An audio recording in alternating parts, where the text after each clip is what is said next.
السلام علیکم۔ Drama cell زنجیریں جس میں شیری اور سہراب زمرد کا استعمال کر کے سربلند کو رستے سے ہٹانا چاہتے ہیں، اس لیے شیری زمرد کو فون کر کے بتا دیتی ہے کہ کل سربلند اپنے خاص مہمانوں کو شکارگاہ لے کر جا رہا ہے، اگر تم لوگ چاہو تو اس کو رستے سے ہٹا سکتے ہو۔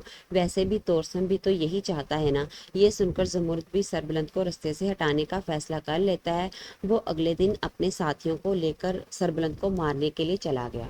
ادھر ربیہ جو سربلند کے مہمانوں کے لیے کچن میں کھانا بنا رہی تھی اور ساتھ ساری ملازمیں اس کی مدد کر رہی تھی۔ شیری بھی وہیں پر تھی۔ اسے تو ربیہ کا اس طرح کچن میں کام کرنا اور سب ملازموں پر حکم چلانا اچھا نہیں لگتا، اس لیے وہ دل ہی دل میں سوچتی ہے کہ بیٹا آج آخری بار کچن کی نگران بن کر ہم پر حکم چلا لو۔ آج سردار نہیں رہے گا اور پھر سردار کے بعد تم بھی نہیں رہو گی۔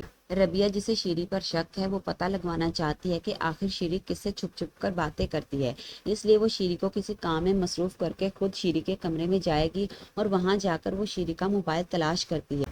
جب ربیہ کو شیری کا فون ملے گا تو وہ فون کو چیک کرتی ہے کہ آخر یہ کس سے باتیں کرتی ہے۔ شیری کے فون میں صرف 2 ہی نمبر سیوڈ ہوں گے، ایک زمرد کا اور دوسرا سہراب کا۔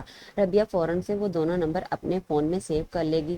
ابھی ربیہ کمرے میں ہی تھی تو ربیہ کو باہر سے قدموں کی آواز آئی، جیسے کمرے کی طرف کوئی آ رہا ہو، اس لیے وہ کمرے کی کھڑکی سے باہر چلی جائے گی۔ شیری نے جب کمرے کا دروازہ کھولا تب کمرے میں کوئی نہیں ہوگا، اس لیے اسے کچھ پتہ ہی نہیں چلے گا۔ ادھر سربلند پر بھی زمرد حملہ کر دے گا لیکن سربلند کو کچھ نہیں ہوگا، اس کے پہرے دار اس کی جان بچا لیں گے۔ ہو سکتا ہے کہ اس حملے میں سربلند کے بازو پر گولی لگ جائے تو پھر سربلند کے پہرے دار اسے فوراً ہسپتال لے کر جائیں گے۔ یہ خبر جب ربیہ کو ملے گی کہ سربلند کی گولی لگ گئی ہے تو وہ بہت پریشان ہو جائے گی۔ وہ بھی فوراً ہسپتال پہنچتی ہے۔ اب جب تک سربلند ہسپتال میں ایڈمٹ رہے گا ربیہ بھی اس کے پاس ہی رہے گی اور اس کا خیال رکھے گی۔